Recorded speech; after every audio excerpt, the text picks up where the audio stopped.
자, 일단 작년도 문제 풀이고요. 일단 여러분들 어디서부터 볼 거냐면 우리가 20번 문제부터 볼 겁니다. 그래서 이 주제는 도시의 특성입니다. 도시의 특성. 지금쯤 여러분들 이 문제를 보시면 아주 쉽다라고 느끼셔야 됩니다. 왜? 쉽게 했으니까. 공부를 이미 조금 하셨을 테니까.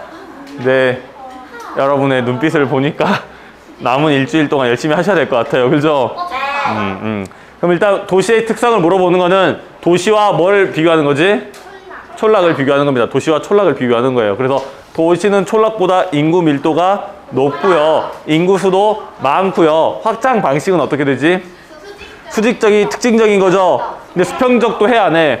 해야죠. 수평적과 수직적 동시에 합니다. 근데 좀 더 특징적인 걸 잡으면 뭐다? 수직적이다. 촌락은요, 수평적 확장을 하게 되겠죠. 토지 이용은 도시는 매우 집약적으로 이용합니다. 즉, 남는 땅을 볼 수가 없죠. 좁은 땅도 건물을 짓거나 어떻게든 이용을 한다라는 겁니다. 하지만 촌락 같은 경우는 훨씬 더 조방적, 좀 더 널널하게 이용을 합니다. 그래서 주차장 같은 경우도 타워 주차장을 볼 수가 없죠. 시골에서는 주차장이 어디에 있어? 그냥 내가 차가 멈추면 그곳이 곧 주차장이다라고 말씀을 드렸습니다. 그래서 토지 이용은 조방적이고요. 산업 구조 중요합니다. 도시는요, 몇 차 산업 위주죠? 2, 3차 산업이 위주로 됩니다. 즉 2차와 3차 산업의 종사자들이 많고요. 농촌, 즉 촌락 같은 경우는 어떻다? 1차 산업 위주다. 이걸 다른 말로 하면 도시에 거주하는 주민들의 직업 구성은 다양하다라고 말을 할 수가 있고요. 촌락에 거주하는 주민들의 직업 구성은 단순하다라고 말할 수가 있습니다. 촌락에서 거주하는 사람들은 주로 그죠, 농부일 확률이 좀 더 높죠. 높습니다. 통계상으로. 그래서 너 농부 하다 가끔 농협 직원, 그 옆에 면사무소 직원, 또 농부 이렇게 나온단 말이야. 그래서 직업 구성이 매우 단순합니다. 하지만 도시 같은 경우는 서로 간의 직업이 같은 확률이 매우 낮죠. 매우 다양한 직장들이 많이 가지고 있다는 겁니다. 그걸 유의하시면 좋을 것 같습니다. 그래서 확장 방식은 수직적. 그래서 1, 2, 3번 중에서 선택하시면 되고요. 수직적이면서 수평적. 1, 2, 3. 그대로 토지 이용은 집약적. 그러면 1, 2번. 중심 산업이 2, 3차니까 정답은 2번이 되는 겁니다. 여러분, 여기서 뭐 정답 맞추는 거 하자는 건 아니에요. 문제 스타일 한번 보고 한번 작년에 어떤 느낌으로 나왔는지 살펴보자는 겁니다. 21번 선생님이 작년에 시기별 도시를 한번 내봤습니다. 시기별 도시. 그래서 고대는 뭐가 중요하죠? 농업. 중세는요? 상업. 근대에는 공업이겠죠. 공업이기 때문에 정답은 자연스럽게 3번이 되겠죠. 근데 이제 현대에서 우리가 봐야 될 거는 세계 도시죠. 세계 도시. 우리가 세계 도시 배울 때 뭐 먼저 배웠지? 우리나라의 도시 체계. 우리나라의 도시 체계 배우기 전에 뭘 먼저 더 배웠지? 중심지 이론을 먼저 배웠죠. 중심지라는 것은 배우지의 재화와 또는 서비스를 제공하는 곳을 우리는 중심지라고 부르고요. 그 중심지가 유지되기 위한 조건으로는 최소 요구치와 재화의 도달 범위라는 두 가지 개념을 배웠었죠. 최소 요구치라는 게 뭡니까? 중심지가 유지되기 위한 최소한의 수요. 재화의 도달 범위는 재화 서비스가 도달하는 범위를 이야기했죠. 즉, 최소 요구치와 재화의 도달 범위에서 뭐가 더 커야 중심지가 유지될 수 있는 거야? 그렇죠. 최소 요구치보다 재화의 도달 범위가 더 커야 중심지가 유지될 수 있다라고 배웠습니다. 기억나시죠? 네. 자, 그 다음에 중심지는 우리가 급이 있다라고 했습니다. 수준이 낮은 저차가 있고요. 수준이 높은 고차가 있다 했어. 이걸 나누는 기준은 뭐야? 도시의 수. 아니죠. 인구수. 아니죠. 보유한 기능의 수를 이야기했죠. 즉, 저차 중심지가 편의점이라고 하면 고차 중심지는 뭐야? 마트, 백화점. 백화점 정도라고 보신다 했죠. 봐봐. 야, 우리 백 사줄게 가가지고 이마트 24, GS, CU, 이마트 24 가면 돼, 안 돼? 안 되잖아요. 백화점을 가셔야죠. 신세계 백화점, 롯데 백화점 뭐 이런 데를 가셔야 여러분들이 생각하는 그 백을 살 수 있지. 방금 말했던 그 저차 중심지인 편의점에 가시면 여러분들이 생각하는 백을 살 수가 없죠. 쇼핑백이나 사셔야죠. 그러면 그런 것처럼 중심지가 얼마만큼의 기능을 보유하냐에 따라서 저차 중심지와 고차 중심지로 나눈다라고 했습니다. 이론상으로 저차 중심지의 모든 기능은 고차 중심지에서 모두 다 가지고 있다라고 말씀드렸고요. 자, 그럼 이제 한 단계 더 넘어가면 우린 도시도 중심지라고 본다고 했습니다. 그렇죠? 그러면 대도시가 고차야, 소도시가 고차야? 대도시가 고차 중심지로 볼 수 있고요. 소도시는 저차 중심지로 볼 수가 있습니다. 즉, 대도시는 소도시보다 더 많은 기능을 가지고 있다라고 볼 수가 있죠. 이해되시죠? 자, 그럼 다시 중심지들 간에는 최소 요구치와 제한의 도달 범위가 있기 때문에 이것들의 수와 이것들 간의 거리가 급에 따라서 달라지게 되죠. 고차 중심지일수록 수는 많습니까? 적습니까? 적죠. 이거 헷갈리시면 안 됩니다. 도시가 고차 중심지, 저는 중심지라고 봤을 때 고차 중심지는 우리나라 최고 고차 중심지는 어디야? 서울이지. 특별시 하나. 그 다음 인천. 고차 중심지는 어디야? 부산. 광역시들이지. 몇 개 있습니까? 16개. 그렇죠. 6개. 정확합니다. 아주 외우고 있는 거 아주 훌륭해요. 6개입니다. 부산, 인천, 대구, 울산. 광주, 대전, 울산. 이렇게 6가지의 광역시가 나오고요. 그 밑으로 이제 시들이 나오면서 위계질서가 쭉 갖게 되는 거죠. 즉, 고차 중심지일수록 수는 적고요. 서로 간의 거리는 멀어요. 더 멀죠. 가까이 있으면 망하잖아. CU 옆에 GS 있으면 어떻게든 버틸 수가 있죠. 메가커피 옆에 컴포즈 커피 버틸 수도 있겠죠. 신세계 백화점 옆에 롯데백화점. 애매하는 거 아니야. 망하지. 망합니다. 그거는 망해요. 그러니까 고차 중심지일수록 거리는 더 멀고요. 수는 더 적습니다. 이해되시죠? 이거에 따라서 도시들 간의 위계질서를 쭉 내린 걸 우리 뭐라 불렀어? 피라미드. 그거는 이집트 가서 찾으시고요.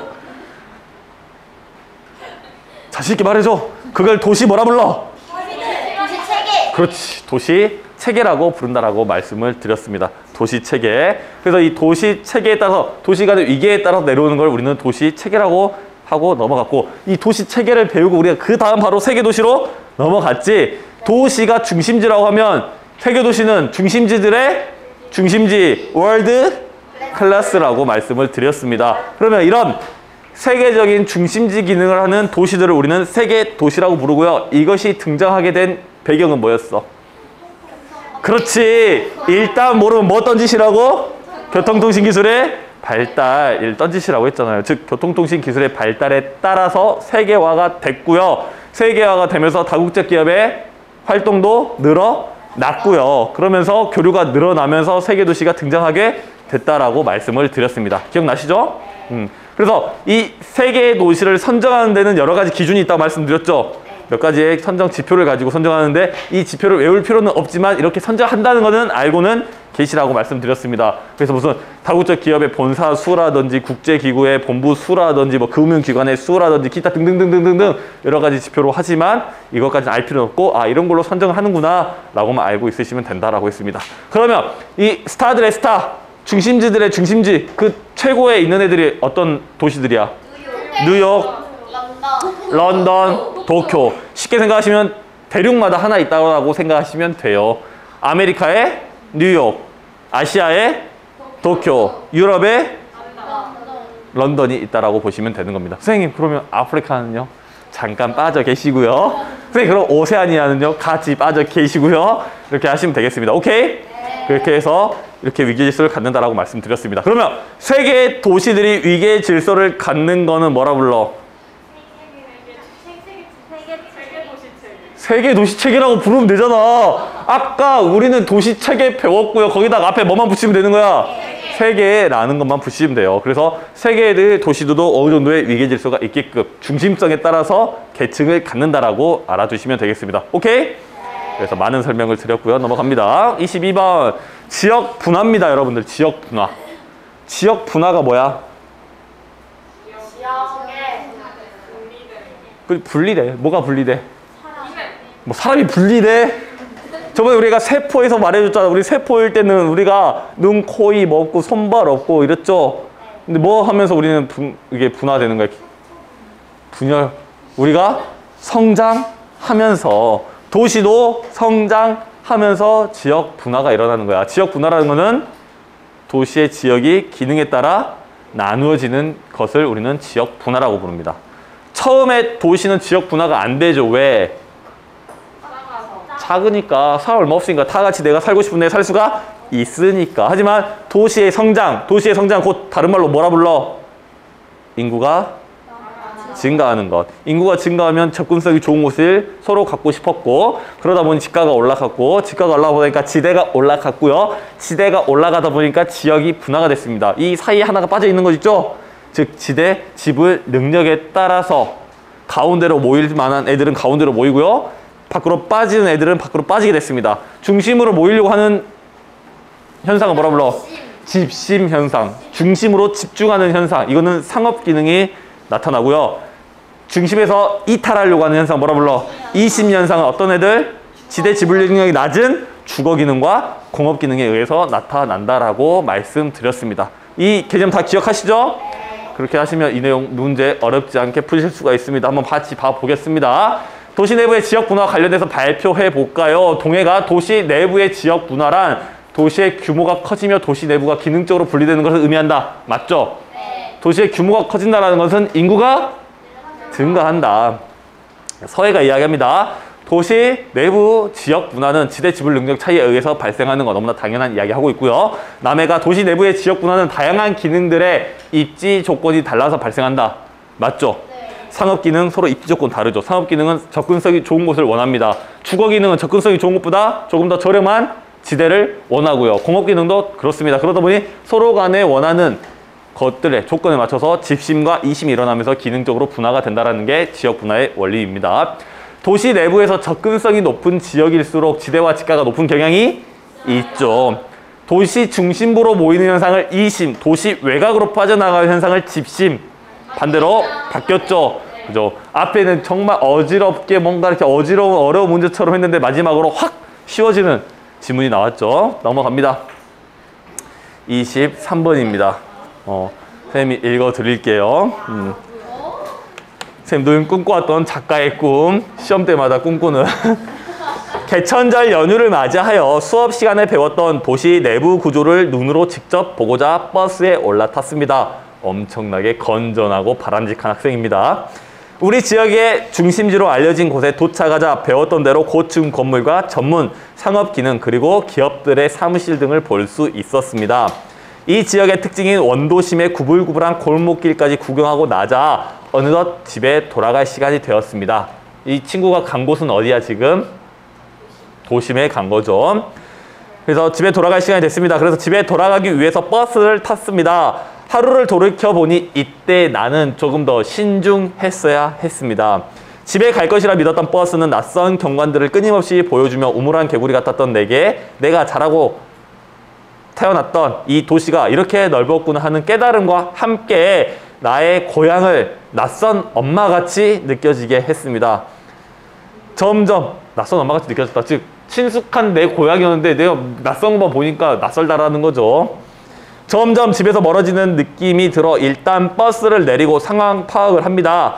노후화된 주택들, 그리고 상가, 그리고 공장들이 혼재된 모습을 볼 수 있었습니다. 이때 깨달음이 오죠. 아!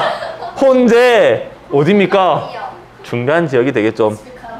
수업 시간에 배웠던 지역이 이곳임을 직관적으로 알아챌 수가 있었습니다.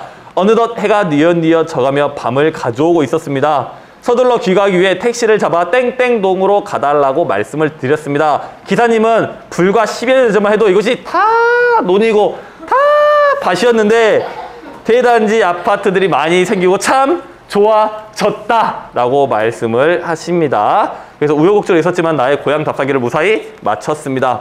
내가 가고자 했던 곳은 어디였죠? 처음에 내가 갔던 곳이 도심이고요. 내가 잘못 내린 곳이 중간 지역이고요. 내가 집이 있는 곳은 주변 지역이었던 거죠.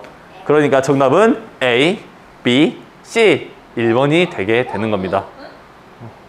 이거를 틀리시면 여러분들 큰일 나는 겁니다. 여러분들 처음에 내가 도심이니까 A 갔고요. 중간 지역이니까 B. 그래서 잠시 택시를 타고 어디로 간 거야? C 지역으로 간 거지. 주변 지역, 대단지, 아파트. 오케이? 넘어갑니다. 서술형 2번입니다. 위 제시된 모식도에서 이 모식도 내가 나온다고 했죠? 내가 미치지 않는 이상 시험 낼 확률이 몇 프로? 99.8% 99.8% 나옵니다. 나와요. 내가 이 단원을 가르치는 이상 계속 저 50도는 낼 겁니다. 왜? 중요하니까. 여러분들이 아들, 딸 낳아서 이 학교를 보낸다. 근데 내가 이거 가르치고 있다. 똑같이 낼 겁니다. 낼 거예요. 그러니까 중요하니까 그만큼 눈에 담아두시란 말입니다. D의 명칭입니다. A는 도심이고요. B는 중간 지역이고요. C는 주변 지역이고요. D는 개발 제한 구역. 네 글자로 그린 벨트. 그린 벨트. 작년에 이거 서술 영냈던 여러분들 친구가 아니라 여러분들 선배들도 엄청난 답변들을 많이 했죠. 녹색 지대, 녹색 벨트, 그린 피스, 뭐 별의 별. 엄청났습니다. 어쨌든 개발 제한 구역 또는 그린 벨트라고 쓰시면 일단 명칭을 제시한 거고요. D의 기능은 뭐냐? 첫 번째, 도시의 무분별한 팽창을 방지합니다. 이 무분별한 팽창은 우리는 좀 더 전문적인 용어로 스프롤이라고 부르고요. 이 스프롤을 방지하는 게 개발 제한 구역의 목적 중에 하나고요. 두 번째로는 이제 녹지 보호 그리고 문화재 보호 이런 것들의 기능을 한다라고 알아두시면 되겠습니다. 오케이? 자, 그러면 E는 어디야? E? 부도심. F는요? 위성도시가 되는 것이겠죠. 넘어갑니다. 자, 24번 문제입니다. 이거는 딱 그림만 봐도 여러분들 뭔지 아셔야겠죠? 인구 공동화 현상을 이야기하고 있는 겁니다. 자, 보시면 이제 A, B, 기역, 니은이 있어요. A는 도심, B는 주변 지역, 기역은 주간 인구, 니은은 야간 인구. 이것만 아시면 쉽게 푸실 수 있는 문제입니다. 자, 보겠습니다. 영산이는 말합니다. A는 도심, B는 주변 지역입니다. 맞습니까? 예, 맞습니다. 금강이 기역은 주간 인구, 니은은 상주 인구입니다. 맞습니까? 맞죠. 낙동이가 이야기합니다. 교회와의 영향으로 도심 인구 공동화 현상은 완화될 수 있습니다. 왜 틀리죠? 자, 교회화라는 것도 우리가 알아보시면 되겠죠. 교회화라는 것은 주변 지역으로 나가거나 또는 도시와 인접한 촌락 지역으로 이주한 것을 우리는 교회화라고 합니다. 즉, 다른 말로 대도시권의 영향력이 커져나가는 거야. 그러면 도심에서 있던 또는 도심 주변에 있던 주거 기능이 어디로 가? 교회 지역으로 가게 되겠죠. 그러면 도심의 인구는 점점 더 줄어들게 되고 출퇴근은 훨씬 더 많이 하게 될 테니까 반대가 되는 거죠. 인구 공동화 현상은 완화되는 게 아니라 심화될 확률이 높다라는 겁니다. 한강이가 이야기합니다. 부도심의 발달 및 성장으로 도심 인구 공동화 현상은 심화될 수 있니? 아니겠죠. 오히려 완화되거나 또는 전혀 관련이 없을 수도 있다는 거 알아두시면 되겠고요. 25번 다음은 도시화에 대한 설명입니다. 도시화의 정도는 전체 인구분의 도시의 거주 인구 곱하기 100 맞죠? 그 다음에 도시화가 진행되면 도시의 인구 늘어납니까? 예, 도시의 수 늘어납니까? 예, 도시의 면적은요? 늘어나죠. 왜?